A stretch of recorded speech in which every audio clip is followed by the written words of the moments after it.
Naam, bwana mtazamaji, moja kati ya vitu ambavyo vimehappen ni kwamba huko katika mkutano wa kiserikali bwana ni kwamba Harmonize bwana amefanya moja kati ya show kali sana katika mkutano huu mbele ya viongozi wa serikali akiwemo pia mheshimiwa rais. Bwana, watu na wadau mbalimbali wa muziki wa Bongo Flava, wadau wa entertainment industry wamedondosha sifa nyingi sana kwenda kwake Harmonize Konde Boy. Kwa mfano hapa kuna page hapa ya Haja bwana, Haja the Incredible amekuja ameandika kwamba what a wonderful performance. Harmonize bwana amefanya show bora sana hapa kwenye mkutano mkuu.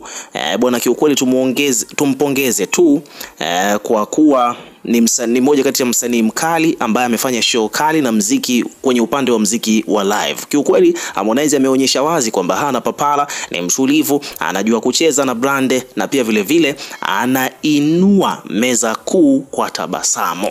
Umeona bwana ni kwamba show ya Harmonize ambayo ameifanya bwana ni kwamba mpaka meza kuu pale viongozi wakiwepo wamenyanyuka wakiwa wanatabasamu kwa show kali ambayo ameifanya Harmonize live.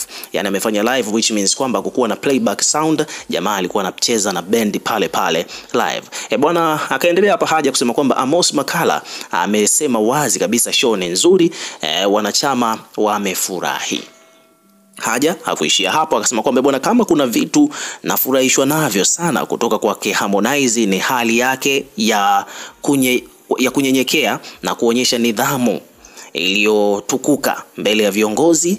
Yani ni kwamba Konde Boy bwana, ule Konde Boy wake huaga anauacha au anauficha mbali kabisa na anaweka mfukoni, na pia vile vile na anatanguliza nidhamu mbele ya anatanguliza nidhamu mbele kama tai, iwe ya kweli au ya kuigiza. But kiukweli Harmonize ameweza nidhamu hiyo huwa anaiapply hata kwenye show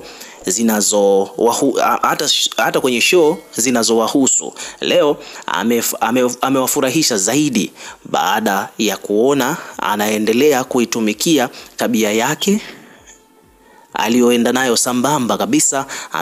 Ameisindikiza na show yake kali. Mwenyekiti wa chama Dr. Samia Suluhu Hassan na meza kuu yote imeinuka kwa tabasamu murwa kabisa, huku bendera za kijani zikiwa zinapeperushwa.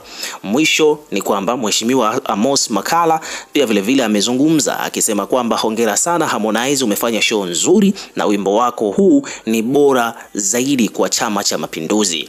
Umeona bwana, so hivyo ndivyo mambo yalivyo. Nadhani hapo unajua ni ngoma gani tunazungumzia, ngoma ya Samia ni wetu sote na tunatamba naye. Hiyo ni moja kati ya ngoma ambazo kiukweli zinapendwa sana katika makongamano au katika matamasha na mikutano ya chama cha CCM. Ukiwa kama mdau, weka maoni yako katika comment section, tutakuwa tukisoma na kureplay kila comment, na pia hakikisha una subscribe kwa ajili ya kupata update zaidi.